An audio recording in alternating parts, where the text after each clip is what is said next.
Animation is an extremely powerful art medium that can take even the most non-believers of magic and illusion to faraway fantasies. A person's wildest and most bizarre ideas can be transferred from brainwaves to animation in the most spectacular fashion. Animation is a medium that dates back to the early 1900s, where it was unleashed to the world by Emile Cole with his film Phantasmagoria in 1908. While looking extremely primitive by today's standards, this was mind-blowing in 1908. While moving pictures are more or less taken advantage of in today's media-engulfed world, back then, nothing like this had ever been seen. But eventually, people grew tired of simplistic shapes moving about, and they wanted to see something more. They wanted to know what else this new and exciting art medium could do. So new creators and new artists got to work and started experimenting with different types of animation, from hand-drawn, cut-out, 3D, and the topic of this video, stop motion. Hiya, boss. Of all the art forms, stop motion tends to be the most physical of all the animation procedures. While 2D animation could be completed on celluloid, or more recently, a computer, stop motion has always been animated the same way for the past 100 years. Stop motion animation is all about the practice of creating the illusion of movement. Place a model onto a set, then move a piece of the model and take a small quick picture. This small quick picture represents one single frame of movement. Then, move the model slightly and take another picture. Repeat this process until you have a finished animation.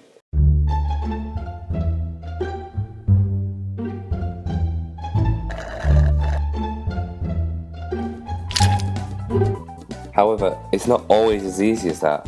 To create realistic and fluid looking movement, you have to take a lot of tiny pictures. And remember, every movement counts. For years now, many animators have tried to nail the fluidity of movement through stop motion. A few have been very successful to crack this. This video will be showcasing and celebrating the work of these pioneers who made stop motion the respected animation form it is today. Up and down before you can say mixed vegetables.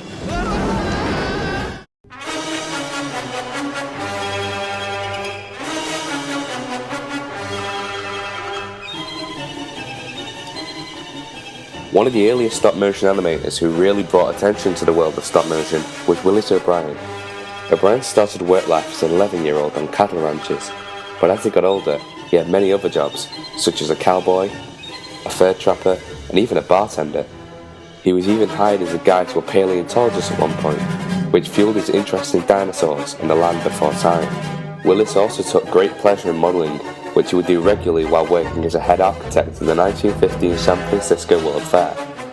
Some of his models consisted of dinosaurs and cavemen, and with some assistance from a local news cameraman, Willis O'Brien created his very first film, The Dinosaur and the Missing Link, a prehistoric tragedy.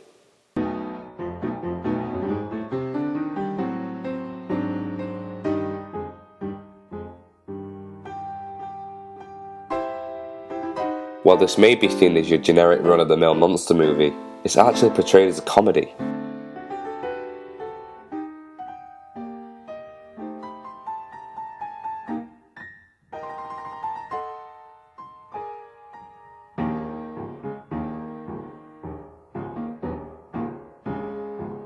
It's about a caveman who wants to deliver flowers to a cave girl, but the self-proclaimed hero steals her heart instead.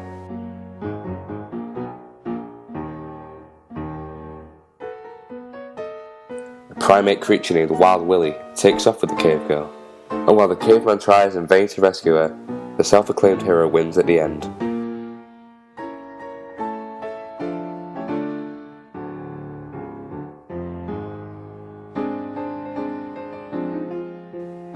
While the plot and animation style might look simplistic, this was the very first effort from O'Brien, with a budget of around $5,000, which is $515,254.95 in today's currency. That's a pretty big number. It was this film, as well as a series of other prehistoric related films, which landed him the role of animator on the silent fantasy film The Lost World in 1925. O'Brien made his own dinosaur puppets out of clay, except now he also had access to armatures, which act as small skeletons placed inside the clay model, so it's easier to move them without the model falling over. O'Brien had some more planned films in the works, including a film about Frankenstein and the Lost City of Atlantis. However, both of these were cancelled when O'Brien got the job that elevated him to the legendary status in the world of animation, King Kong.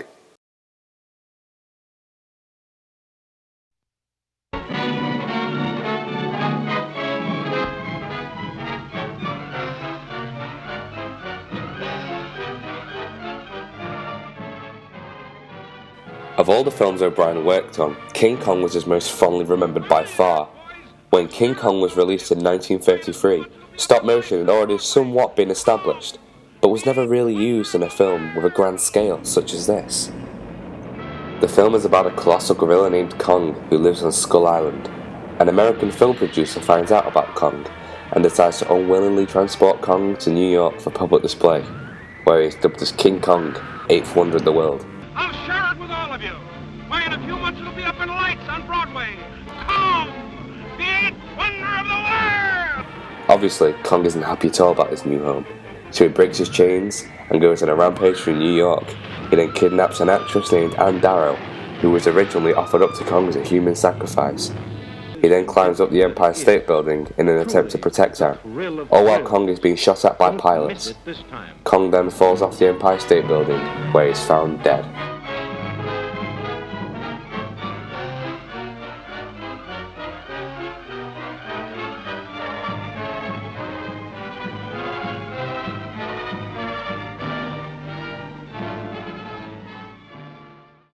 O'Brien absolutely smashed expectations as King Kong went on to be a hit for RKO, pulling in around $2.8 million at the box office, which amounts to $51 million in today's currency. Again, big numbers. When O'Brien was animating Kong, he yet again had access to armatures to ensure that moving and animating the puppet would be easy as possible. Not only did Willis manage to portray the movement of Kong in not just an admirable way, he also managed to portray Kong in a realistic way. Kong moves like a primate, like he should. And what that does is add realism to the otherwise surreal storyline of Kong. Did you know? The Kong puppet was made using a metal armature, rubber and foam for the muscle tone, and rabbit hair for the fur. The overall puppet was only 18 inches high. After the runaway success of Kong, RKO hurried out a sequel in the same year named Son of Kong, which O'Brien did work on, but was asked not to be credited due to how cheesy he thought it was. According to Kong fans, this does not do the Kong franchise any justice, as it's more set for laughs than anything, with a much more simple plot than the first one.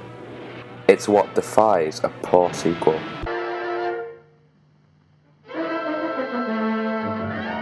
The final project O'Brien worked on was The Black Scorpion in 1957.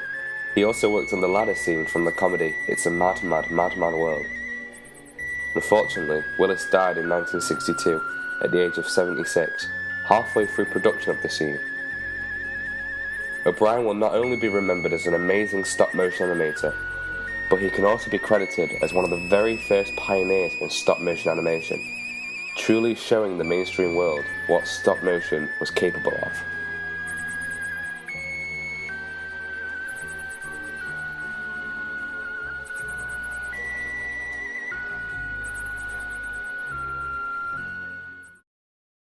The next icon on our journey through the world of stop motion is Ray Harryhausen.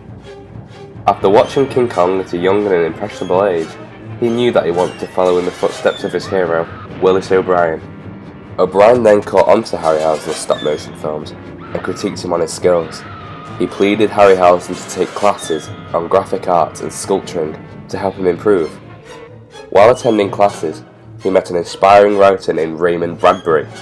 They managed to hit it off pretty quickly due to similar interests. Later on, they joined the Los Angeles Science Fiction League, set up by the father of the science fiction fandom, Forrest J. Ackerman. The three became lifelong friends. We made a pact together and we said we're going to grow old but never grow up. We're going to stay 18 years, 19 years old, and we're going to love dinosaurs forever. Harryhausen worked on various projects over the next couple of years, from an unfinished Terry Toon short film, test scenes from his dreamed adaptation of H.G. Wells' War of the Worlds. He even worked with famous children's author Ted Geisel, aka Dr. Seuss. But it was in 1949 when Harryhausen caught his big break when he went on to assist O'Brien in his first major movie, Mighty Joe Young.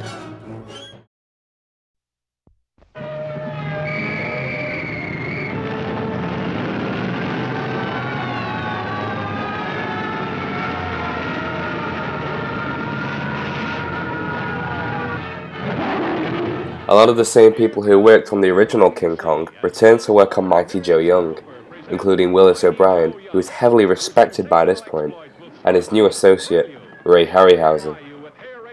The story is about a giant gorilla named Joe, but unlike Kong, Joe is more soft and friendly, maybe due to his owner, Jill Young. See the most fantastic relationship between beast and beauty. A mere girl mastering a primitive giant. One day, a nightclub owner named Max is looking for a new attraction for his club. He stumbles across Joe and Jill, as they seem to fit the bill perfectly. Jill accepts Max's offer, and they both become major hits. However, Joe is unhappy about his treatment, so he escapes his cage and goes on a rampage, leading Jill and Max to work together to calm Joe down and save his life. Mighty Joe Young was a massive technical step up from King Kong. Animation and live action combination was attempted in King Kong, but it was mastered in Mighty Joe Young. It looks more polished and refined here. Glass plane projection was also used in this film, which is the practice of filming an actress beforehand and then projecting the existing video onto a see-through glass plane so it looks like the actor and the stop-motion puppet are interacting together in the scene. Unfortunately, while Mighty Joe Young attempted to be the second coming of Kong, it wasn't the smash hit that Arkia was looking for. However, the animation was praised, and it was awarded the Academy Award for Best Visual Effects in a Film. However, the award went to Willis O'Brien, when Ray Harryhausen did around 80% of the finished animation. In fact, he wasn't even credited in the final film at all. Harryhausen wasn't put down by the fact he wasn't credited for Mighty Joe Young, because in the following years, he would take full control on his own projects for different studios, from 1953's The Beast from 20,000 Fathoms, The Beast! The Beast! The Beast from 20,000 Fathoms! to his first colour production in the 1958 film The Seventh Voyage of Sinbad. To the boats, quickly! But of all the films Ray Harryhausen worked on, his most fondly remembered by animation aficionados is the 1963 fantasy film Jason and the Argonauts. Now, from the makers of Sinbad, Columbia Pictures presents Jason and the Argonauts. The mightiest band of warriors the world has ever known. Turn back, Jason. Jason and the Argonauts is easily cited as Harryhausen's breakthrough film, and for good reason. While O'Brien mastered movement in his characters like King Kong, Ray Harryhausen absolutely perfected the smoothness and fluidity of the movements in his animated models for this film. Jason and the Argonauts tells the story of Jason, who returns to the kingdom of Thessaly after a voyage. But what he doesn't know is that his father was murdered by a man named Peleus, and he becomes king. Jason can overthrow Peleus, but he needs an artifact named the Golden Fleece in order to successfully overthrow Peleus. With the help of his crew, the Argonauts, Jason must fight his way through different monsters and grab the Golden Fleece to rightfully claim the throne. The production of Jason the Argonauts was completed using Dynamation, which was really already discussed with King Kong. Harryhausen coined the term to mean dynamic animation.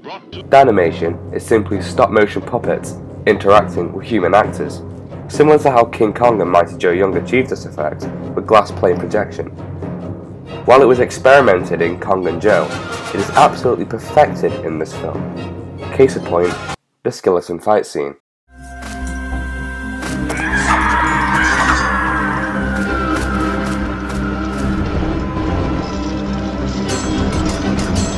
This one fight scene is considered as Harryhausen's magnum opus in his stop-motion career. This is also the scene that Jason the Argonaut is most recognised for. This particular scene is a great example of Harryhausen's dynamation effect in motion. Did you know? The 4-minute battle scene with the Skeleton Army took 184,800 movements in total. Ray was also given a time limit of only 4.5 months to animate this sequence. While not a huge success at the box office, Jason the Argonauts did boost Harryhausen's career in a big way, and it's going to be heavily respected by people around the world. Even Tom Hanks loves this film. Some people say Casablanca or Citizen Kane. I say Jason and the Argonauts is the greatest film ever made. Harryhausen would go on to use his new dynamation technique on other big productions, such as 1 Million Years BC in 1966, The flesh-eating Allosaurus. and The Valley of Gwangi in 1969. Harryhausen kept working until his final film, Clash of the Titans, in 1981.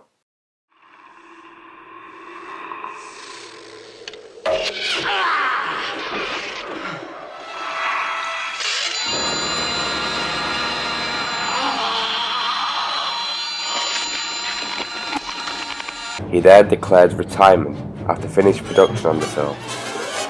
During his retirement from stop motion, Harryhausen appeared in interviews for his work. He even had some small cameos in films directed by John Landis. Look, there it is. Unfortunately, Ray Harryhausen died in 2013 at the age of 92, leaving behind a legacy of stop motion behind him. Harryhausen truly followed in his hero's footsteps, and to a point outdid him in animation, creating creature features and fantasy films so incredible they leapt off the screen and into the minds and hearts of viewers for generations to come.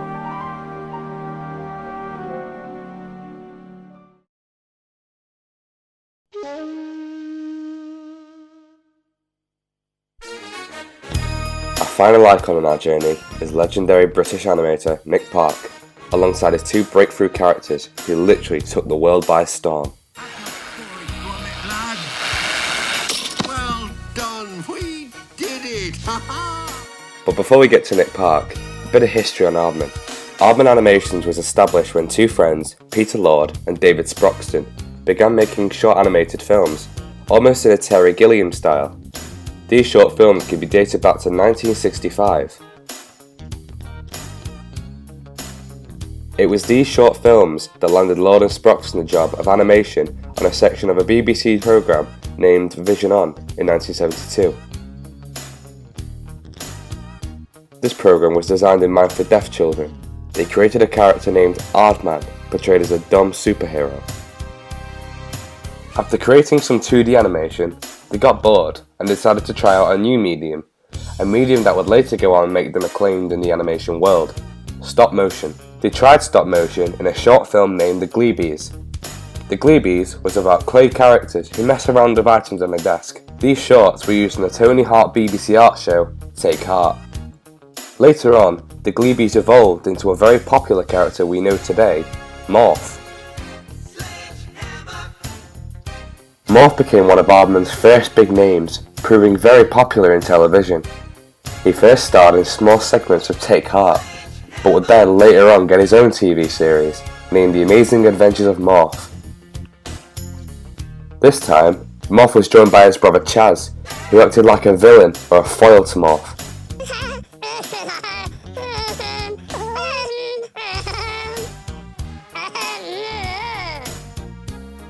After Morph's success, the studio went on to create a series of short films based around the theme of conversation and candid recordings. One of these films was Creature Comforts, animated by Nick Park. My favourite food is, I'm afraid to say, steak. I go a long way to go and get a nice steak. Do you like lions as well then? Do you like steaks and chips with lions with it? Not with lions, Andrew, no, I don't like lion steak. I prefer the ordinary steak. While these shorts were being shot, Park was working on his university student film, but was having trouble completing it on time. Peter and David met with Nick and made a deal. If he helped them animate various projects, including Creature Comforts, they would then help Nick on his student film. Nick agreed and got to work on Creature Comforts, a short film with the premise of interviewing animals. What made Creature Comforts work was the fact that the voice of the animals were not actually paid actors, but everyday people from the Bristol area. So to see the voice and reasoning of everyday folk come out of animal mouths is an interesting concept. And everyone else seemed to agree too, as Nick won Aardman their first Oscar with Creature Comforts. Now that Creature Comforts was finished, work restarted on Nick's student film. What was that film? It was a film that would start the careers of two of the most famed plasticine characters of all time. This film was A Grand Day Out.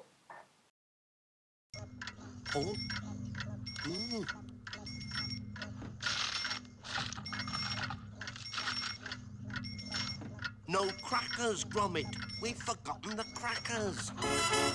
A Grand Day Out is Nick Park's first stop-motion film, and the appearance of British icons Wallace and Gromit.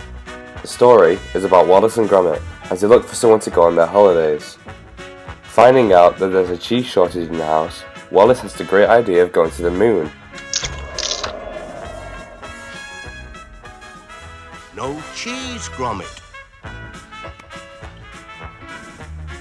Not a bit in the house. Wallace and Gromit build a bright orange rocket and they blast off to the moon in search of cheese. When they arrive, however, a parking meter robot who dreams of skiing on Earth spots them and will go to any strength to hijack their rocket and fly home to the mountains. Nick Park started animating A Grand Day Out in 1982, but in the 2 years he spent animating the project while studying at the National Film and Television School, he completed only 10 minutes of the finished animation. Aardman offered to help finish the rest of the film, while Nick assisted on other projects Aardman was working on. Nick paid £50 to Peter Sallis, a British sitcom actor from Last of the Summer Wine, to voice Wallace, giving the character the distinct and recognisable voice he is known for. You lad! What are you doing here? There's somebody at your door. Who? Me. 15 minutes. Oh, come on round, I'll let you in. Work on the film was completed in 1989 and was put out on Channel 4 on Christmas Eve the same year. Did you know, in the original plans for A Grand Day Out, Gromit was originally going to be a cat and Wallace was going to be a postman named Jerry. The success of A Grand Day Out not only won Nick Park his first BAFTA in 1990 for Best Animation, but it also fueled his mind for more Wallace and Gromit stories. And over the years, The Wrong Trousers and A Close Shave would be released, to more awards and more critical acclaim. Because of the success of Wallace and Gromit's many adventures, they have already been heavily established in British culture, with merchandising through the roof, a theme park ride themed after them. The characters even saved a factory from bankruptcy, and it just turns out this factory makes Wallace's favourite kind of cheese, Wensleydale. Wensleydale? In 1995, Aardman was already a well-respected name in the stop-motion industry, with the Wallace and Gromit films already finding success around the world, especially in Japan. Japanese audiences loved the characters so much, they would feature in adverts for pudding. Yeah, I don't know either. However, in the same year, Nick and Peter had big plans. They wanted to take Aardman into the world of cinema. Peter Lord thought of a motion picture based on Wallace and Gromit. However, Nick didn't feel ready to put Wallace and Gromit into something as grand as a motion picture, so the pair got to work thinking of a new premise. Because this was Aardman's first forte into the world of film, its premise would have to be bizarre, but approachable and entertaining to worldwide audiences. And in 2000, Chicken Run was unleashed to the world.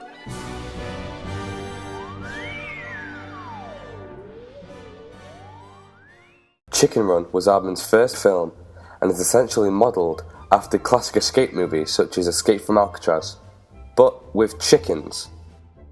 Chicken Run follows Ginger the chicken and her friends on Tweedy's farm, run by Mrs. Tweedy, a cruel and cold businesswoman who only sees profits in the chicken pies she produces. Chickens go in, pies come out. Ooh, what kind of pies? Apple. My favourite. Chicken pies, you great lummox. After too many chickens get taken away for the chop, Ginger decides that enough is enough, and with the help of her friends Mac, Bunty, Babs and Fowler, They start to form an escape plan. However, an American rooster named Rocky is launched into the farm after a freak accident at the circus. Thank you, ladies and gentlemen. You've been a wonderful audience. He claims that he can help the chickens learn how to fly and escape the farm. However, the chickens' fate is sealed when Mrs. Tweedy buys a huge chicken pie making machine, which will increase profits with minimal work. So Ginger, Rocky, and the rest of the chickens work together to escape the farm and end Mrs. Tweedy's reign of terror once and for all. Because Chicken Run was Aardman's very first outing into films, they wanted to scale the project to be bigger than the Wallace and Gromit shorts they were already well known for. The chicken models used in the film would have to be more refined and detailed, using colour blending for each chicken, hand-painted individual feathers for added detail, and because these puppets were so complex due to their armatures, many seams were hidden by some kind of clothing on each individual chicken. A celebrity cast would also be incorporated to the film, including Julia Sawalha as the adventurous and plucky Ginger, and big-time American actor Mel Gibson as the cocky rooster Rocky. Pushy Americans. Hi, how are you? Overpaid, oversexed, and over here. Which bunk is mine? Compared to other Aardman films in the past, Chicken Run was a big technical step up, from smooth sweeping camera panning that was previously experimented with in a close shave, to CGI that was sometimes incorporated into scenes to widen the world around the chickens and to make the effects in the film more explosive. The movement of the characters is a lot more fluid in Chicken Run than the Wallace and Gromit short in the past.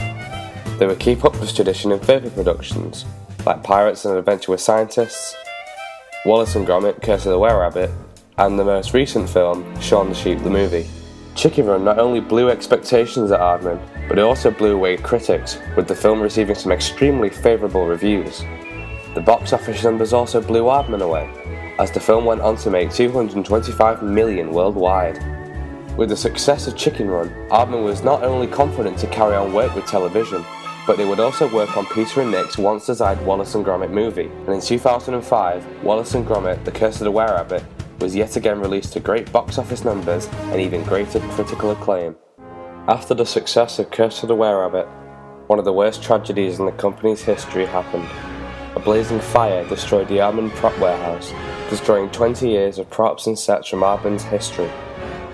However, Nick Park and the rest of the Aardman team didn't let this get them down, as they kept producing quality films and TV series, including the insanely popular Shaun the Sheep, to smaller projects such as advertisements.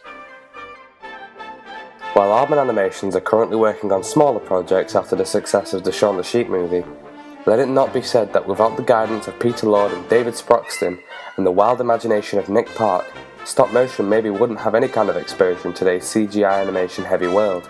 But because Aardman are one of the only companies who focus mainly on stop motion productions, besides Leica and a few others, the world is constantly looking forward to the day where Wallace and Gromit, or Ginger the Chicken, or Morph will return to our screens in their full plasticine glory. Oh, that was riveting. This is sadly the end of our journey through the world of stop motion, but this isn't the end of the possibilities that this extremely unique animation technique can produce. While traditional 2D animation or 3D animation can tell 1,000 different stories, these styles do tend to satirize the animation market nowadays, especially 3D animation.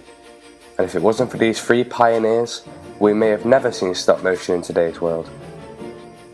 As shown, stop motion can be used in a variety of different genres successfully, from horror to fantasy, sci-fi, and even comedy.